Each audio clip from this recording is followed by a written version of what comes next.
بہلول کا نام آپ نے سنا ہوگا، یہ مشہور مجاذیب میں سے یہ مجذوب گزرا ہے۔ دریائے دجلہ کے کنارے اکثر گھومتا رہتا تھا اور اس کی ادائیں نرالی تھی۔ مجذوبوں کے رنگ اپنے ہوتے ہیں، سادیہ نزدیک رائے عاشقاں، خلق مجنو نندو مجنو آکل است۔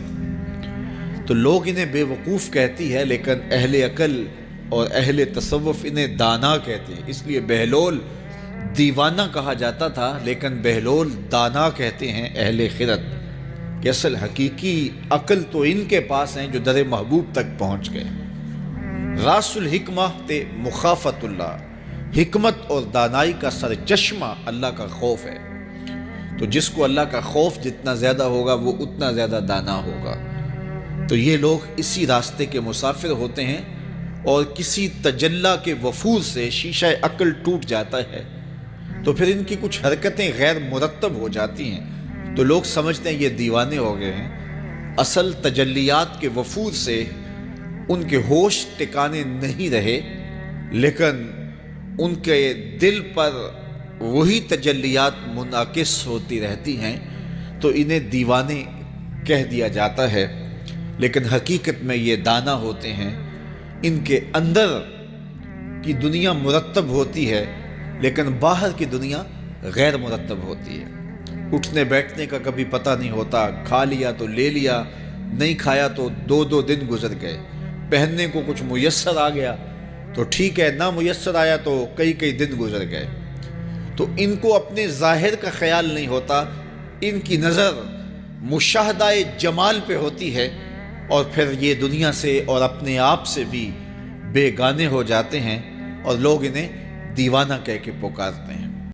ہارون الرشید گیا نا قبرستان کے قریب سے گزرا تو وہاں بہلول بیٹھا ہوا تھا۔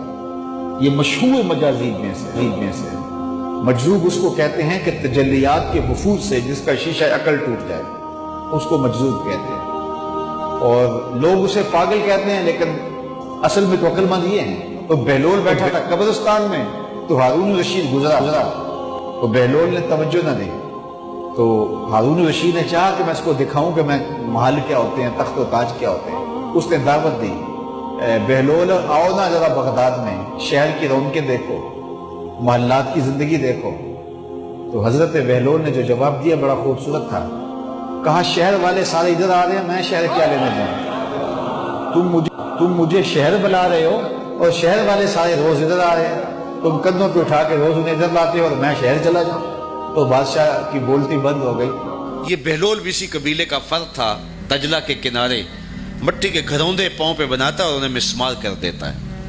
وہ کبھی آپ نے دیکھا ہوگا کہ بچے ریت میں اپنا پاؤں رکھ کر کے اوپر سے ریت تھپک لیتے ہیں اور پھر پاؤں ہولے سے نکال لیتے ہیں، بچ جائے تو بڑے خوش ہوتے ہیں، اور جب کھیل ختم ہو جاتے ہیں تو اسے گرا دیتے ہیں اپنے ہاتھوں سے۔ بہلول بھی اسی شغل میں لگا ہوا ہے۔ بہلول یہ کام کر رہا ہے، گروندے بناتا ہے گراتا ہے، گروندے بناتا ہے گراتا ہے۔ بادشاہ گزرا، پوچھا بہلول کیا کر رہے ہو؟ ہنس کے کہا جنت کے مکان بنا رہا ہوں۔ کہا بیچتے ہو؟ ہاں بیچتا ہوں۔ کتنے کا؟ 10 روپے کا، سیل لگائی ہوئی ہے۔ بادشاہ مسکرا کے گزر گیا، دیوانہ ہے، مجنو ہے، اپنی موج میں لگا ہے۔ پیچھے سے ملکہ زبیدہ بھی آ رہی تھی، اس نے بھی دیکھا، کہا بہلول کیا کر رہے ہو؟ کہا جنت کے مکان بنا رہا ہوں۔ کہا بیچتے ہو؟ ہاں 10 روپے کا بیچتا ہوں۔ 10 روپے بادشاہوں کے لیے کیا ہوتے ہیں؟ 10 درہم نکالے، اس کو دیے، اس نے دریائے دجلہ میں پھینک دیا۔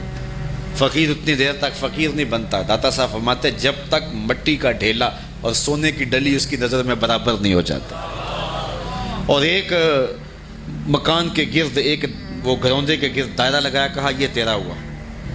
ملکہ گزر گئی، بادشاہ بھی چلا گیا۔ شام کو اپنے محل میں پہنچے، بادشاہ سویا، منظر جاگا کہ حشر کا دن ہے، پھر جنت کا منظر ہے، جنت میں بڑے بڑے خوبصورت مکان ہیں۔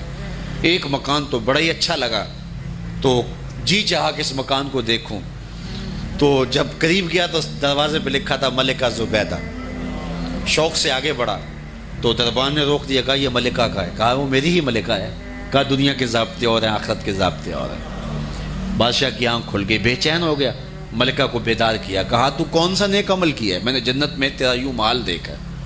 ملکہ کہنے لگی وہی معمول کی نمازیں، وہی سب کچھ، کوئی نیا کام تو میں نے کیا نہیں۔ ہاں یاد آیا، کل گزر رہی تھی، دجلہ کا کنارہ تھا، وہ جسے لوگ مجذوب کہتے ہیں، وہ جو دیوانہ کہلاتا ہے، وہ بہلول وہ جنت کے محل کہتا تھا وہ بنا رہا تھا. میں نے کہا چلو کوئی بات نہیں, فقیر ہے, 10 روپے کیا ہوتے ہیں. تو میں نے 10 روپے کا ایک محل خریدا تھا. بادشاہ سر پکڑ کے بیٹھ گیا, وہ تو مجھے بھی کہتا تھا. میں دیوانے کی بات سمجھ کے گزر گیا. اگلے دن بادشاہ قصدن گزرا. جب قصدن گزرا نا تو دل دھڑک رہا تھا کہ کہیں مجذوب پھر آج مل جائے اور اسی موج میں ہو تو کام بن جائے. دیکھا تو بہلول وہاں بیٹھا ہوا ہے. آگے بڑھ کے دیکھا تو کام بھی وہی. بادشاہ پھر رک گیا, پوچھا بہلول کیا کر رہے ہو؟ اب دل دھڑک رہا تھا کہ مجذوب ہے, کوئی اور بات کہہ دے تو چلو اچھا ہو کہ وہی جواب دے دے. اس نے وہی جواب دیا, جنت کے محل بنا رہا ہوں. بادشاہ کا کچھ دل ٹھہرا, پھر کہا اچھا بیچتے بھی ہو؟ ہاں ہاں بیچنے کے لیے بنا رہا ہوں. بادشاہ ادھر جیب میں ہاتھ ڈال رہا ہے اور ادھر پوچھ رہا ہے کتنے کا؟ کہا آدھی حکومت لگے گی. کہا کل تو 10 روپے کے بتا رہے تھے. کہا کل تم نے دیکھا نہیں تھا, آج سودا دیکھ کے لے رہے ہو.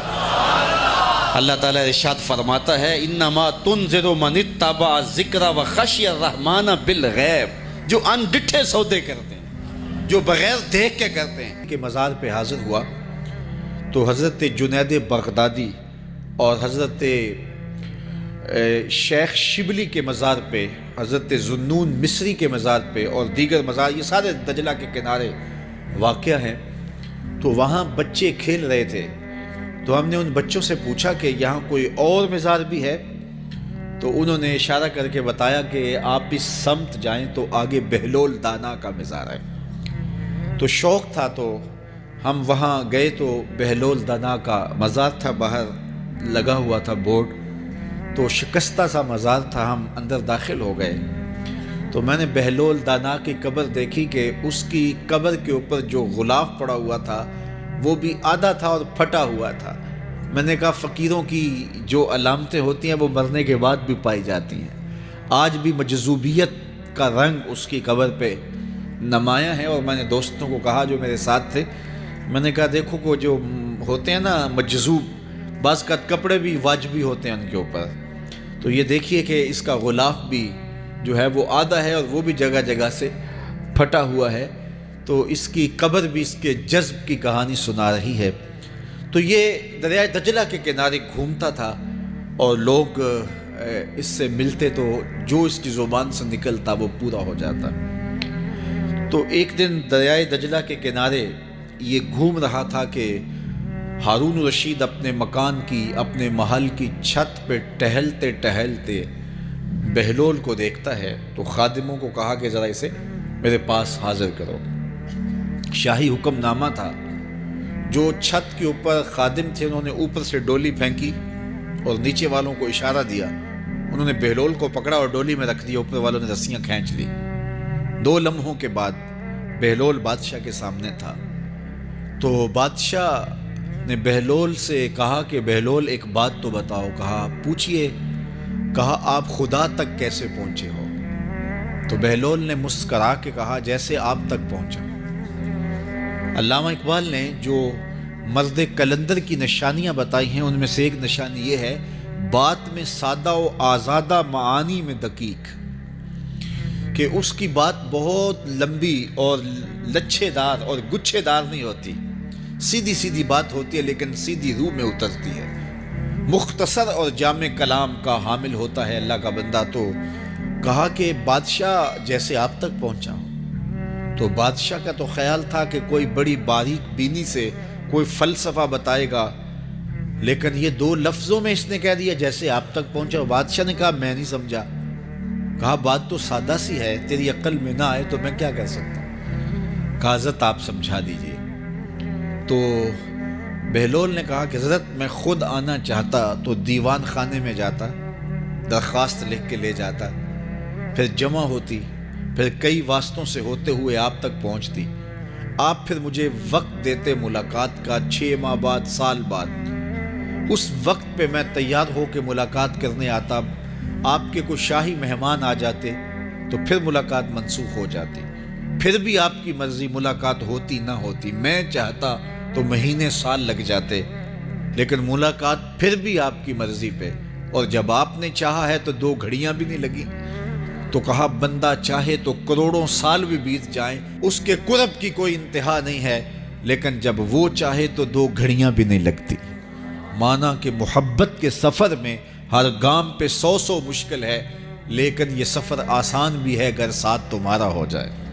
تو کہا کہ قل ان کنتم تحبون اللہ فاتبعونی یحببکم اللہ، کہ اگر تم اللہ سے محبت کرتے ہو تو آسان طریقہ تمہیں بتا دیتے ہیں، میرے محبوب کی چوکھٹ پہ آ جاؤ، اللہ اکبر، جس کو تم ڈھونڈنے نکلے تھے وہ تمہیں وہاں مل جائے گا، اور تم اس سے محبت کا دعویٰ رکھتے تھے وہ تم سے محبت کا دعویٰ کرے گا، اور پھر جب تم اس کے محبوب ہو جاؤ گے تو پھر جو تم کہو گے وہ کیوں نہیں ہوگا، کیونکہ محبوبوں کی تو بات مانی جاتی ہے۔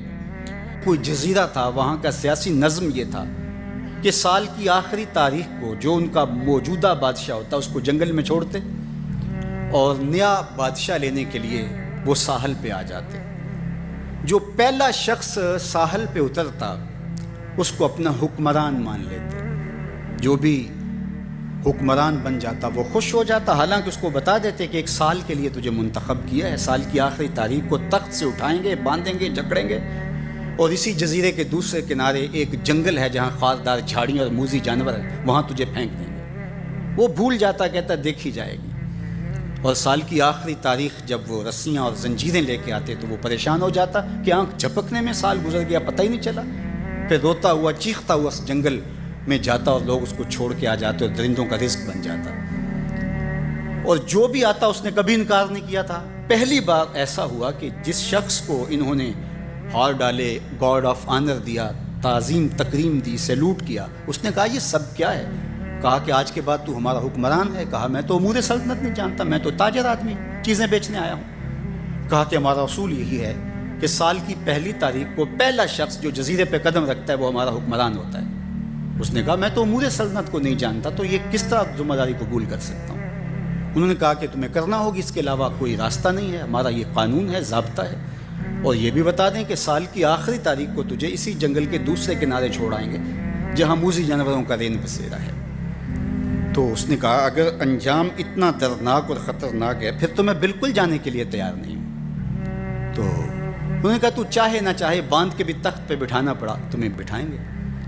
اس نے کہا اچھا مجھے یہ بتاؤ کہ سال بعد میری بات مانو گے یا نہیں؟ اس نے کہا کہ ہاں، قانون میں تو ترمیم نہیں کر پائے گا، لیکن یہ ہوگا کہ تیرے انتظامی حکم ہم ماننے پہ مجبور ہوں گے۔ اس نے کہا ٹھیک ہے، میں تمہارا حکمران بننے کے لیے تیار ہوں۔ رومی بولتے ہیں کہ جب بھی کوئی شخص تخت نشین ہوتا تو وہ بھول جاتا کہ میرے 7 سال کی آخری تاریخ میں کیا ہونے والا ہے، وہ عیش و عشرت کرتا اور یوں وقت گزارتا، سال کی آخری تاریخ آنکھ جھپکنے میں آ جاتی۔ لیکن یہ پہلا شخص تھا، تخت نشین ہوتے اس نے پہلا حکم نامہ جاری یہ کیا کہ کمانڈوز بلائے جائیں۔ بلائے گئے، کہا اس جنگل میں چلے جاؤ جہاں تم بادشاہوں کو پھینک کے آتے ہو، اور وہاں کے موذی جانور کاٹ ڈالو۔ پھر بلدیہ کے ملازمین بلائے، کہا جاؤ جا کے وہاں کی جھاڑیاں کاٹو۔ پھر معمار بلائے، کہا جا کے وہاں محل تیار کرو۔ کچھ لوگوں کو بلایا، کہا جا کے وہاں پھول لگاؤ، پھلدار درخت لگاؤ، سایہ دار شجر لگاؤ۔ پوری حکومتی مشینری اس جنگل کو کٹوانے، وہاں کے موذی جانور قتل کروانے اور وہاں خوبصورت محل بنوانے، کنویں کھدوانے اور پھلدار درخت لگوانے میں صرف کر دی۔ اب سال کی آخری تاریخ کو جب وہ زنجیریں لے کر آئے تو اس نے کہا کہ مجھے کیوں جکڑتے ہو، میں خود جانے کے لیے تیار ہوں، اس لیے کہ یہ اس تخت پہ آرام سے نہ بیٹھا، یہاں بیٹھ کے تیاری وہاں کی کرتا رہا جہاں اس نے جانا تھا۔ کافر اور فاسق دنیا کے تخت پہ عیش کرتا ہے، بھول جاتا ہے کہ میں نے کہاں جانا ہے، اور صالح مومن اس تخت پہ آرام سے نہیں بیٹھتا، جہاں جانا ہے اس کے لیے تیاری کرتا رہتا ہے، اور جب جنازہ اٹھتا ہے تو وہ کہتا ہے اجلوا بی ولا تؤخروا بی، دیر نہ کرو مجھے جلدی لے جاؤ، میرا تو وہاں انتظار ہو رہا ہے۔ اور پھر جب وہ وہاں پہنچتا ہے تو القبر روضۃ من ریاض الجنہ، وہ جنت کے باغوں میں سے باغ بن چکی ہوتی ہے، وہ سارے تھور، ساری جھاڑیاں، ساری آگ اور وہاں کے سارے بھڑکتے ہوئے شعلے بجھا چکا ہوتا ہے، اپنے اعمال کے لشکر بھیج کے۔ ہم نے دیکھنا ہے کہ ہم یہاں آخرت کے لیے کچھ بھیج رہے ہیں کہ یہیں سب کچھ لٹا رہے ہیں۔ دنیا کے مختلف ممالک میں جانا ہوتا ہے، تو ایک دفعہ میں اٹلی گیا تو وہاں ایک شہر میں مجھے کچھ دوست لے گئے، تو وہ چھوٹا سا گھر تھا، تو 20 سے 30 لوگ وہاں رہ رہے تھے۔ تو میں بڑا حیرت زدہ ہوا، تو میں نے کہا کہ آپ یہاں تنگ سی جگہ پہ 20-25 لوگ رہ رہے ہیں، تو اتنی مشکل میں کیوں رہ رہے ہیں؟ تو کوئی بڑا سا گھر خرید لیں، آسودہ رہیں۔ تو انہوں نے کہا کہ جناب آپ ہمارے علاقے میں جا کے دیکھیں، 5 کنال کے گھر ہم نے وہاں شروع کیے ہیں۔ ہم یہاں کمائی کرنے آئے ہیں، عیش کرنا تھوڑے آئے ہیں۔ ہم تو چند سالوں کے لیے یہاں آئے ہیں، اس لیے ہم یہاں سے کماتے ہیں، بھیجتے وہاں ہے جہاں ہم نے ہمیشہ جا کے رہنا ہے۔ میں نے کہا یہی تو میں سمجھانے آیا ہوں، جہاں جتنا رہنا ہے وہاں کا انتظام بھی اس حساب سے کرو۔ حضور نے فرمایا کن فی الدنیا کانک غریب او عابر السبیل، دنیا میں ایسے رہو جس طرح مسافر اجنبی رہتا ہے۔ دنیا پر جینا لگا کے بیٹھ جاؤ، چند دن کے لیے آئے ہو۔ یہ آخرت کی کھیتی ہے، دار العمل ہے، وہ آخر دار الجزا ہے۔ تو قبل اس سے کہ وہ وقت آئے ہاتھ ملتے رہ جائیں، توبہ کا در کھلا ہے۔ سورج ابھی مغرب سے طلوع نہیں ہوا، اللہ کی رحمتیں برس رہی ہیں۔ اٹھے ہوئے ہاتھ وہ موڑتا نہیں، خالی نہیں پھیرتا۔ تو اس کی دہلیز، اس کا در، اس کی چوکھٹ نہ چھوڑنا، اور آج غور کرنا کہ ہم کھڑے کہاں ہیں۔ اور کائنات کا سارا حسن حضور کے قدموں میں ہے۔ تو کہا محبوب مجھے قسم تیرے زمانے کی، انسان خسارے میں۔ اب انسان تو خسارہ ماننے کو تیار نہیں ہے۔ وہ کہتا میں تو خسارے میں نہیں ہوں، میں تو ہواؤں کے دوش پہ اڑتا ہوں، میں تو کائنات کو نخچیر بنایا ہوا ہے، زمانہ میرا باج گزار ہے، ستاروں پہ کمندے میں ڈال چکا ہوں، میں اپنی زندگی کو آسائشوں سے بھر لیا ہوا ہے۔ کہاں وہ گھاس پھوس کے جھونپڑے اور کہاں عالی نصب کوٹھیاں، کہاں کھانے کے لیے نان شبینہ بھی میسر نہیں تھا، اور کہاں اتنے کھانے کہ انتخاب مشکل ہو جاتا ہے، کہاں پیوند لگے ہوئے کپڑے، اور کہاں اتنے لباس ہیں کہ بدلنے کی باری نہیں آتی ہے۔ تو میں تو خسارے میں نہیں ہوں، میں تو ہواؤں کے دوش پہ اڑتا ہوں، میں تو سمندر کی تہوں میں اتر جاتا ہوں، میں تو پوری دنیا کو گلوبل ولیج بنا لیا ہوا ہے، میں تو کائنات کا سارا حسن کشید کر لیا ہے، میں تو خسارے میں نہیں ہوں۔ اللہ کہتا ہے محبوب مجھے قسم تیرے زمانے کی، یہ خسارے میں ہے، یہ خسارہ ماننے کو تیار نہیں، اور اللہ کہتا ہے محبوب مجھے تیرے زمانے کی قسم یہ خسارے میں ہے۔ تو امام راضی فرماتے ہیں، آپ فرماتے ہیں جو خسارہ ہے یہ انسانیت کا ہے۔ اگر یہ ہواؤں کے دوش پہ اڑتا ہے تو یہ انسان کا کمال نہیں ہے، یہ تو چڑیا بھی اڑتی ہے، یہ تو مکھی بھی اڑتی ہے، اگر یہ پانی میں تیرتا ہے تو یہ تو مچھلی بھی تیرتی ہے، اگر اس نے آسائشیں اور سہولتیں اپنے لیے تلاش کر لی ہیں تو وہ تو دوسری مخلوقات کو بھی حاصل ہے۔ تو انسان کا خسارہ ہے، انسان کا۔ یہ جو عروج جس کی یہ کہانی سنا رہے، یہ حیوانیت کا عروج ہے، اس کی انسانیت کہاں گئی؟ ہواؤں کے دوش پہ تو اڑتا ہے لیکن من کی دنیا سے تو نا آشنا ہے۔ یہ ستاروں پہ کمندے تو ڈال رہا ہے، ہمسائے کی تو خبر نہیں سے کو۔ یہ دنیا کے اوپر بڑا باخبر شخص ہے لیکن اس سے جو ہے وہ اپنے من کی خبر بھی نہیں ہے۔ ہمارا نرم رو قاصد پیام زندگی لایا، خبر دیتی تھی جن کو بجلیاں وہ بے خبر نکلے۔ یہ تو من سے نا آشنا ہے، کہاں گئی اس کی انسانیت؟ یہ ہواؤں میں اڑتا ہے، اگر چاند کی چھاتی پہ قدم رکھ چکا ہے وہاں سے خاک لا کے دکھاتا پھرتا ہے کہ یہ میں نے جو چاند سے خاک جو ہے وہ اکٹھی کی تھی اور یہ دیکھو میں تمہارے سامنے رکھ رہا ہوں۔ تو زمین پہ پہلے تھوڑا بوجھ تھا کہ اور خاک لے آیا، انسانیت کو اس کا کیا فائدہ ہوا؟ یہ انسانیت کا عروج نہیں ہے، انسان تو خسارے میں ہے، انسانیت تو ڈوب رہی ہے۔ گھر کی آگ بجھی تو کچھ سامان بچا تھا جلنے سے، سو وہ بھی ان کے ہاتھ لگا جو آگ بجھانے آئے تھے۔ اس کی انسانیت کہاں گئی؟ یہ بھائی ہو کے بھائی کا گلا نہیں کاٹ رہا، کہاں گئی اس کی انسانیت؟ کہا محبوب مجھے قسم ہے تیرے زمانے کی، یہ خسارے میں ہے۔ اور قسم محبوب کے زمانے کی اس لیے فرمائی کہ محبوب کے زمانے میں انسان عروج پہ تھا، انسان نقطہ کمال پہ تھا۔ اس دور کا انسان دیکھنا ہو تو ابو بکر و عمر کو دیکھو۔ تو کہا محبوب مجھے قسم تیرے زمانے کی، یہ انسان خسارے میں، اگرچہ یہ ہواؤں کے دوش پہ اڑتا ہے لیکن اس کی انسانیت لٹ چکی ہے۔ اور اگر اس نے انسان دیکھنا ہے تو محبوب آئے تیرے دور میں۔ یہ تو بھائی بھائی کا گلا کاٹ رہے، خون سفید ہو گیا، ایکسیڈنٹ میں جو بچ جاتے ہیں وہ مرنے والوں کی گھڑیاں اتارتے ہیں، اس کی تو حالت انسانی جو ہے وہ برباد ہو چکی ہے۔ لیکن حسن دیکھنا ہے انسانیت کا تو آئے تیرے دور میں، جب ایک شخص زخموں سے چور تڑپ رہا ہے، اور کہتا ہے العطش، ہائے مجھے پیاس لگی ہے۔ ایک بندہ کہیں سے پانی کا پیالہ لیے اس کی پیاس بجھانے کے لیے آگے بڑھتا ہے اور اس کو پانی دیتا ہے، اور وہ بھی ہونٹوں تک لے آتا ہے کہ دوسری طرف سے آواز آتی ہے العطش، تو یہ پیالہ اسی وقت پیچھے کر دیتا ہے اور کہتا ہے میرے بھائی کو شاید زیادہ پیاس لگی ہے، پہلے اسے دے دو، مجھے بعد میں دینا۔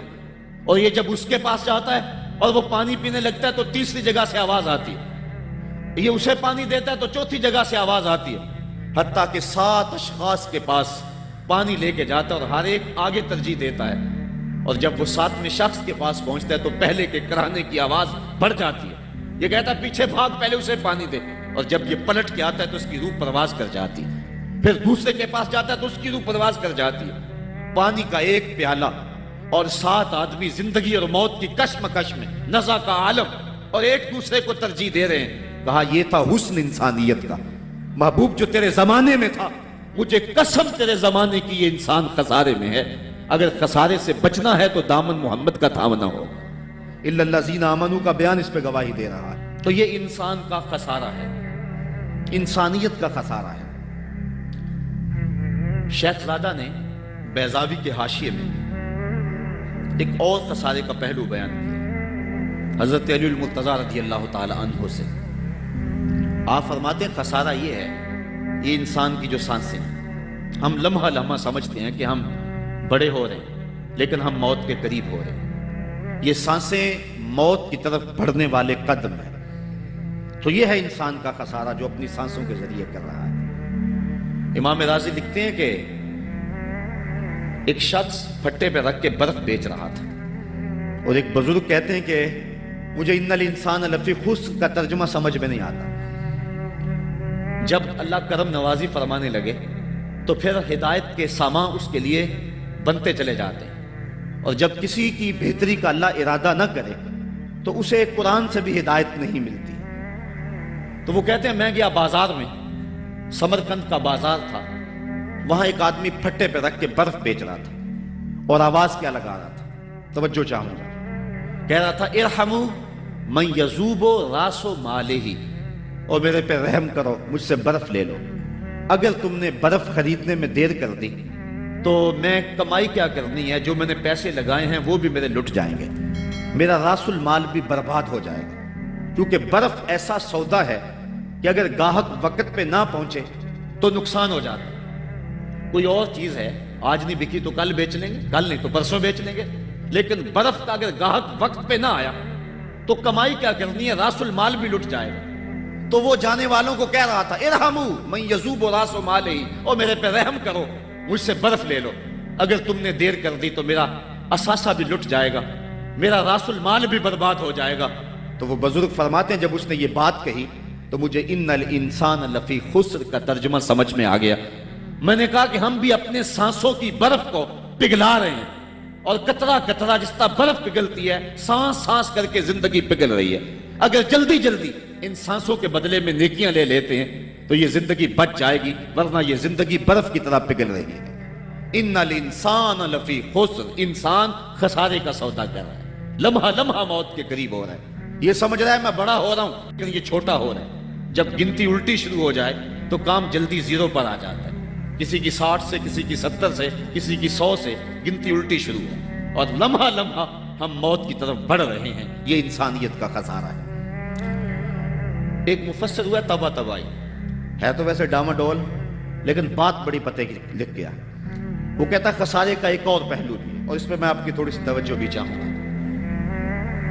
وہ کہتا ہے خسارہ یہ ہے کہ اللہ نے ایک شے کو ایک حسن دیا ہے تو دوسرے حسن سے اسے محروم رکھا ہے، تو وہ شے کہتی ہے کہ میں خسارے میں۔ اس کی مثال وہ کہتا ہے یہ پھول ہیں، ان میں خوشبو ہے لیکن روشنی نہیں ہے، اندھیرے میں آپ ان سے چراغاں نہیں کر سکتے، تو پھول کہیں گے ہم خسارے میں، ہمارے میں خوشبو تو ہے لیکن روشنی نہیں۔ چاند میں روشنی ہے لیکن اس میں خوشبو نہیں ہے، تو چاند کہتا ہے میں خسارے میں، کہ میرے میں روشنی تو بڑی ہے، میرے دم سے کائنات میں اجالے تو پھیل جاتے لیکن خوشبو نہیں ہے، میں خسارے میں۔ ایک بچہ کہتا ہے میرے میں بچپنے کی معصومیت تو ہے لیکن جوانی کا بانکپن نہیں ہے، لہٰذا میں خسارے میں۔ ایک جوان کہتا ہے میرے میں جوانی کا حسن تو ہے لیکن بڑھاپے کا تجربہ نہیں ہے، لہٰذا میں خسارے میں ہوں۔ اور ایک بوڑھا کہتا ہے کہ میرے میں بڑھاپے کا تجربہ تو ہے لیکن اب بچپنے کی وہ معصومیت کا، وہ کاغذ کی کشتی، وہ بارش کا پانی۔ اور اقبال کہتا ہے، آپ کے شہر اقبال میں آیا ہوں، وہ کہتا ہے کہ جنبش زنجیر در سے لطف آتا تھا مجھے، وہ کنڈی بھی ہلتی تھی تو اس سے بھی لطف آ جاتا تھا، آج تو نغمے بھی نہیں نہ بہلاتے، لیکن اس بچپن میں کنڈی کے ہلنے سے بھی لطف آ جاتا تھا تو غم بھول جایا کرتے تھے۔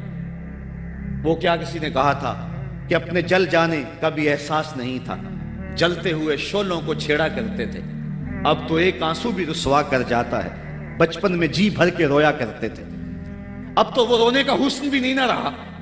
تو کہا کہ میرے پاس بڑھاپے کا تجربہ تو ہے لیکن بچپنے کی معصومیت نہیں ہے، لہٰذا میں خسارے میں ہوں۔ ایک شب زندہ دار کہتا ہے کہ میرے پاس سحری کے آنسو تو ہیں لیکن علم کا بانکپن نہیں ہے، اور ایک عالم کہتا ہے کہ میرے پاس علم کے کمال تو ہیں لیکن تہجد کے سجدے نہیں ہیں، لہٰذا میں خسارے میں ہوں۔ بلبل کہتی ہے میرے لہجے میں تو حسن ہے لیکن میرے بازوؤں میں طاقت نہیں ہے، لہٰذا میں خسارے میں ہوں۔ شیر کہتا میرے بازوؤں میں تو طاقت ہے لیکن میرے پر نہیں ہے کہ میں اڑ سکوں، لہٰذا میں خسارے میں ہوں۔ کوئل کہتی ہے میرے لہجے میں تو جادو ہے لیکن رنگ میرا کالا ہے، لہٰذا میں خسارے میں ہوں۔ مور کہتا ہے میرے پروں میں تو حسن ہے لیکن میرے پاؤں بدصورت ہیں، لہٰذا میں خسارے میں ہوں۔ تو وہ کہتا ہے کہ کائنات کی ہر شے کسی نہ کسی طرح خسارے میں ہے، لیکن پھر کہتا ہے اگر تمہیں شوق ہو کہ ایک ذات ایسی بھی دیکھیں جس میں خسارہ نہ ہو تو آؤ مدینے کی گلی میں آ جاؤ۔ حسن کی ساری شوخیاں، جمال کے سارے کریمے اور حسن کا سارا بانکپن اگر ایک ذات میں دیکھنے کا شوق آ جائے، حسن یوسف دم عیسیٰ ید بیضا داری، ہما دارند آنچے پھوپاں تو تنہا داری۔ کائنات حسن جب پھیلی تو لا محدود تھی اور جب سمٹی تو تیرا نام بن کے رہ گیا۔ اگر یہ شوق ہو کہ کائنات کے سارے حسن ایک پیکر میں دیکھیں تو کہا اس کے لیے میں نے ایک محمد ہی بنا دیا۔ سارے حسن ایک پیکر میں آپ کو ملیں گے، سارے کمال اور سارے جمال اور سارے عروج اور ساری عزتیں اور سارے مراتب آپ کو ایک ذات میں جمع ملیں گے، اور محمد ہوتا ہی وہ ہے جو مجمع کمالات ہو۔ تو کہا کہ یہ ہے ایک خسارے کا پہلو، اور کائنات میں ایک ہی شخص ہے جو خسارے سے بچا ہوا ہے۔ اب جو اس ذات سے وابستہ ہوگا وہ بھی خسارے سے بچ جائے گا۔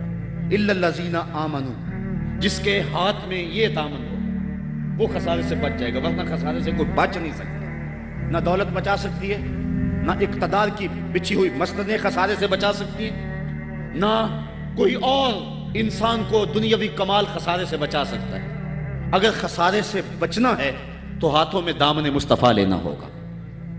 وہ کبھی آپ نے دیکھا ہوگا، اب تو وہ دور بدل گیا ہے، وہ چکی ہوتی تھی جس میں وہ گندم پیستے ہیں، مختلف چیزیں، تو اس کے دو پتھر ہوتے ہیں، ایک نیچے والا ساکن، اوپر والا متحرک، تو درمیان میں اس کے ایک کلی ہوتی ہے جس کے ارد گرد اس کو گھماتے ہیں، تو وہ جو دانے ہیں وہ درمیان خالی جگہ میں ڈالتے ہیں، اس کو گالا کہتے ہیں، اس میں ڈالتے ہیں اور پھر اس چکی کو گھماتے ہیں، تو جو دانے اس مرکز سے، اس کلی سے ہٹ جاتے ہیں وہ پس جاتے ہیں، اور جو اس کلی سے لگ کے رہتے ہیں وہ بچ جاتے ہیں۔ کہا محبوب مجھے قسم تیرے زمانے کی، انسان خسارے میں ہے، الا الذین آمنوا، بچے گا وہ جو تیرے دامن سے لپٹ جائے گا۔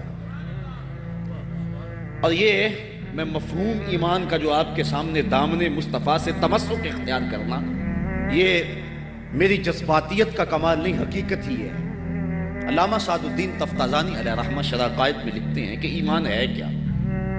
آپ فرماتے ہیں الایمان ہی تصدیق بما جاء بہ النبی صلی اللہ علیہ وسلم، حضور کے علاوہ ایمان ہو ہی نہیں سکتا ہے، یہ ممکن ہی نہیں ہے۔ اور یہ بات بھی ذہن میں بٹھا لیں کہ حضور سے ذہنی تعلق کا نام ایمان نہیں ہے، حضور سے قلبی تعلق کا نام ایمان ہے، اور یہ میرے مسلک کی پہچان ہے۔ صرف ذہنی تعلق کا نام ایمان نہیں ہے، قلبی تعلق کا نام ایمان ہے۔ اس کو مزید سہل کروں تو حضور کو نبی جاننے کا نام ایمان نہیں ہے، نبی ماننے کا نام ایمان ہے۔ ورنہ کتنے لوگ تھے جانتے تھے لیکن ایمان نہ لائے. الذین آتیناہم الکتاب یعرفونہ کما یعرفون ابناءہم. جن کو ہم نے کتاب دی وہ ایسے جانتے تھے جس طرح بیٹوں کو جانا کرتی. لیکن اس کے باوجود ایمان نصیب نہیں ہوا. ایمان جاننے کا نام نہیں ہے، ایمان ماننے کا نام ہے. پھول کو بلبل جانتی نہیں مانتی ہے. اگر مانتی نہ ہوتی تو پھول کے گرد رقص سے بسمل کے تماشے نہ کرتی. شمع کو جانتے سارے ہیں لیکن مانتا صرف پروانہ ہے. تو ایمان جاننے کا نام نہیں ہے، ایمان ماننے کا نام ہے. اسی طرح کی اسلامی ویڈیوز دیکھنے کے لیے ہمارے چینل کو لازمی سبسکرائب کریں اور بیل آئیکن کو دبا دیں تاکہ آنے والی ویڈیوز کی نوٹیفیکیشن آپ تک پہنچ سکے. جزاک اللہ خیر.